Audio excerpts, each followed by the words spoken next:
Bismillahirrahmanirrahim. Welcome back. The first interview for the morning is with Christo van der Reede. He is Deputy Executive Director of AgriSA South Africa to talk to us about, depending how you look at it, food security or food insecurity. Now, a new report that was released by the Competition Commission shows that South Africa has seen a very steady decline in commercial farmers over the last decade. How worrying is this? What does it mean to us as South Africans and South African households? Christo, good morning. Welcome to the program. Good morning, Julie, and good morning to all of your listeners. Should we be worried regarding food insecurity? Julie, before I answer that question, just a correction. In the meantime, I've been promoted to become the Executive Director at AgriSA. And I've been the Deputy Executive, but now I'm in the hot chair. Whoa, many congratulations. We hope this obviously means that you have delivered up to now, so we can expect bigger and better things from you. Indeed. And I think it's important to understand the context. All over the world, we have seen that farms become bigger and bigger. And the reason for that is the issue of economies of scale. Because farming is a high-risk business, you need a lot of money to plant things, to prepare the soil, and then get the stuff to markets and so forth. And that's why the same trend is now playing out in South Africa, where farms are getting bigger, but at the same time, our farmers getting less, because farmers sell their land to the big farmers or the big agro companies, and then they go on pension or they pursue a different career. But that doesn't mean that we have less food. In fact, South Africa has become the number 2 exporter of citrus to the rest of the world. We are the biggest, we rank amongst the biggest exporters of deciduous fruit, of meat, and a whole host of other products such as table grapes to the Middle East and to the Far East. And that is a significant achievement for South Africa. At the same time, we also provide for the local market. But it also has its downside. And the downside is the impact it has on the establishment of new black farmers in particular, also farmers of my skin color, if I must now say so, and that's where the big challenge lies. And I'll come back to that because if we do not transform the sector, if we do not build an inclusive agriculture sector, and if we do not ensure household food security, then all the successes that we've achieved thus far in terms of food security at the macro level will really come to nothing. So, Christo, that talks directly to the issue around land redistribution to black farmers, because it's well and good to redistribute land to them and tell them, here's your land, you can now start small-scale farming. You setting them up for failure, are you not? That's question number 1. And then let me read this this passage for you and then respond to it as well. Just break it down into layman terms for us.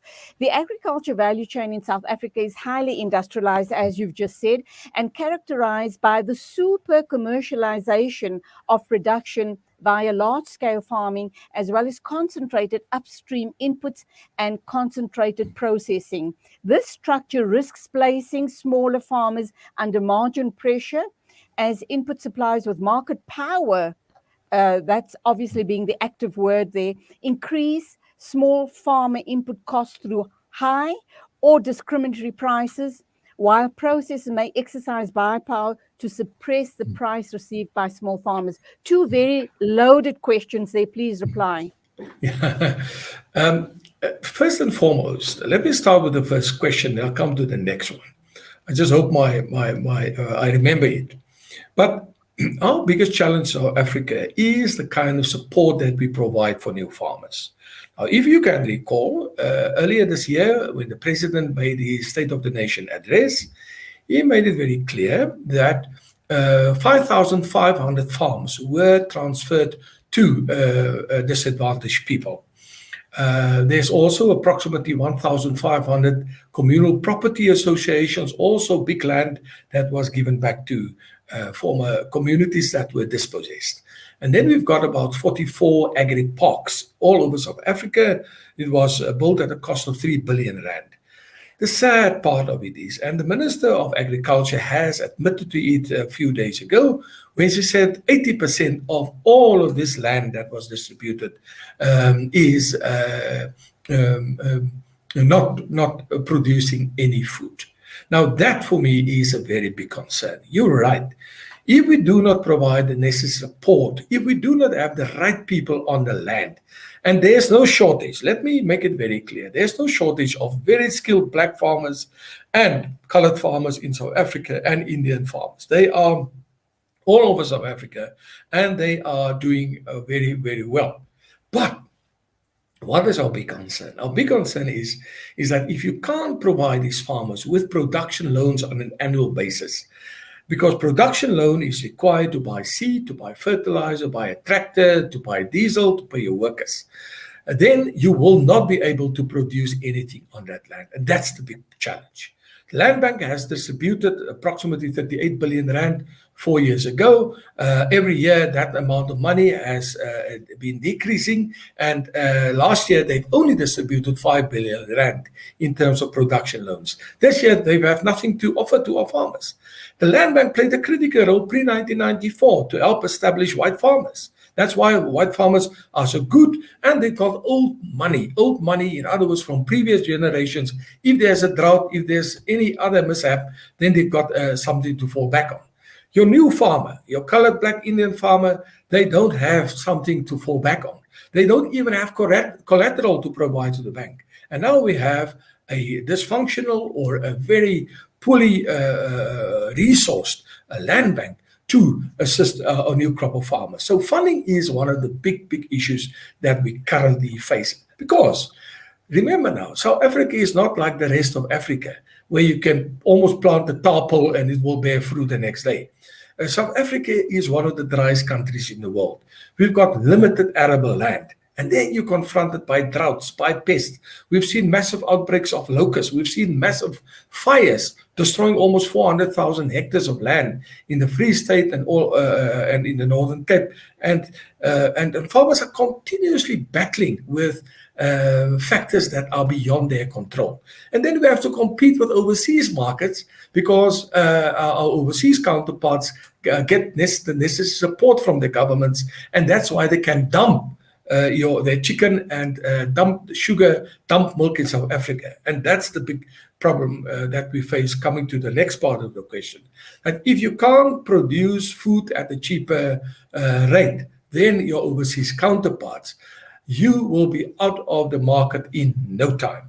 Because all that a retailer does is they come to you, say, Mr. So-and-so, how much per liter are you selling your milk for? And if you say, for argument's sake, 5 rand, and they can import it for 1 rand from overseas, they land it here cheaper than what you can produce it for, and they sell it for much cheaper, and sometimes the standard or the quality of the milk or the product is questionable. But if you do not have the necessary systems in place to expose that milk is then offered to the consumers at a much lower rate. And who's losing out? South African farmers. Okay, Christo, let's look at this issue. You spoke about the fires in the Free State about 2 weeks ago. What's that? How's that going to impact on us as a country in terms of food security? You also talk about the cheap imports from overseas. We know a couple of years ago, there was a Cape Town-based supplier that was importing chicken, and there was this huge controversy around that, but he was selling it very, very cheaply. How does that impact on our market? And also, let's look at the issue around, obviously, the dairy farmers. We understand that there's been a 73% decline in producer numbers in the dairy sector alone, from around almost 4,000 farmers in January 2007 to only just over 1,000 dairy farmers in the country currently. Okay. If we go the import route, what's the impact? I suppose that would mean that local farmers are totally out of business, but on us as consumer as well. Yeah. Remember, the more farms we lose, the more workers lose Ah, their jobs. And it has a massive impact on your local economy because that farm are linked, or farms are linked to towns. And that's where the farmer and the farm workers go to do their shopping, to buy the tractors, to buy new tires, to buy diesel. And all of those institutions, in the end of the day, have to close down because there's no buyer for their products. And it has a major spillover impact on jobs and social stability and economic growth of a particular town. The fires in those areas will not have a major impact because this is after season. Remember, our rainy season will start what is now September, October, and then we will see that land the grazing restored again. The big dilemma is obviously the destruction of infrastructure. If a farmhouse burns down, if the shed burns down, if your fencing is destroyed due to the fires, it costs you money. And that's why AgriSA has launched a big drive, fundraising campaign to assist those farmers with fodder and to assist them with all kinds of other things. The problem with, as I've said earlier, with importing stuff from overseas, yes, the quality is questionable. Secondly, it also has a major impact on your localization strategy. Remember now, the more you can produce as a country, the more wealth you create locally. If you import, what does that mean? Your wealth leaves the country, and it lands up in the pockets of your international competitors. And that's not what you want. You always need a fine balance between exports and imports so that at the end of the day, you also have your economy benefited through this, and you also earn local foreign exchange for your country. Now, coming back to the milk producers, we've seen over the years massive decline in milk producers. In the Free State, they're almost non-existent due to, one, municipalities that are not servicing their roads. But remember, you've got a milk processor in a town. We know one of the big cheese processors, milk processors, have left a town, Lichtenburg, there in Northwest. They have moved their factory to another town where they can get better services from the municipality. We also have your poultry factory in Standerton, where they've got massive problems with the municipality not delivering water, not taking care of the roads, not doing anything in terms of providing basic services. So all of them shift to a better environment. And that is very, very sad. And that's why this coming election is so important, that people vote in the right people to take care of their basic needs. Now, what has happened then, we've seen also massive consolidation of milk farmers.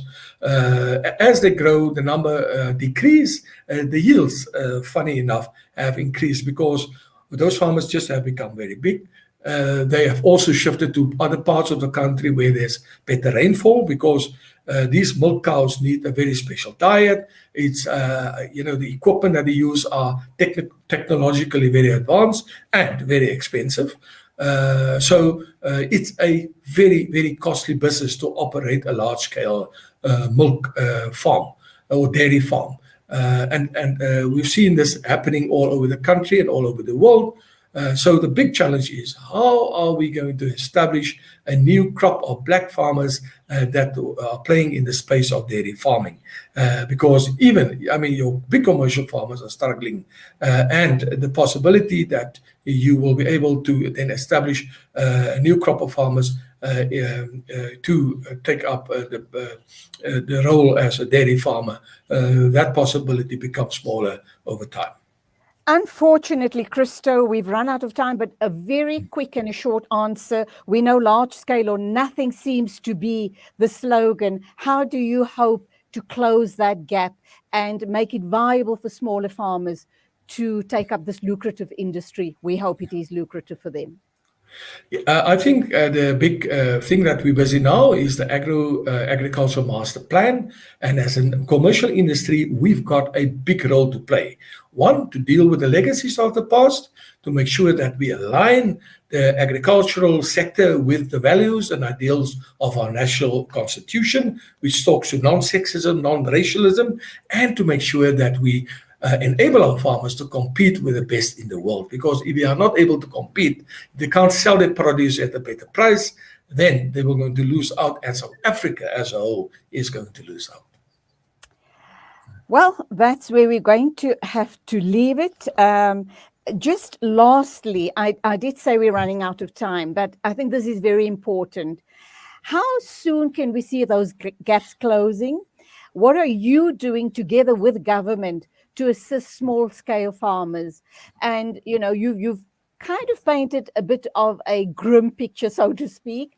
How soon can we see things changing? So AgriSA, we've got our own program. We've got a massive training program. We've got our commodity organizations that have their own farmer establishment programs. Obviously, the big thing that we're currently working on is the issue of financing, and hopefully we will be able to put the plan on the table in terms of financing. But we've got a good concept for that as well, and we tie that in again with Agri-BEE, the Agri-BEE charter, and so forth. But agriculture is a long-term business. An orchard, a citrus orchard, takes 8 to 9 years to come into full production. The same with a peach orchard, apple orchard. So it's a long-term business. Yes, there are cash crops that will bring a bit of money onto the table right now. But if we are serious about transformation, if we're serious about long-term investment in agriculture, then it means we must put the necessary building blocks in place: funding, training, market access, extension services, as well as land reform building blocks in place to ensure that within next 5 years, we have another 10,000 black commercial farmers in the space competing with the best in the world. That should be the ultimate aim, because with all respect, small farmers, subsistence farmers, will not be able to fulfill the current food needs of the country. People are migrating to cities, and people living in cities, they are not interested in farming. So yes, you've got a good balance between commercial farmers, as at the same time building the competencies of your small-scale farmers so that they eventually become big farmers. Okay, we've got a caller wanting to know. You've answered he's put two questions forward. The one is about how long does it take when you start out in farming, and how long does it take before you start seeing some value in what what you've started out as a farmer. How do they get into the farming industry? Very quickly, please. We have run out of time. My colleague Suleiman Patel, he is a former graduate from the University of Stellenbosch. And then I also have a gentleman with the surname Karan. His dad was Professor Karan from Stellenbosch. And I've now involved Suleiman Patel as part of my program. And he is the major driving force for training and stuff like that. They can contact me, and I can put them in contact with Brilliant. Sorry, we have to cut it there, but thank you indeed for being with us on the show this morning. Christo van Reede talking to us about food security or food insecurity. 8:40 exactly.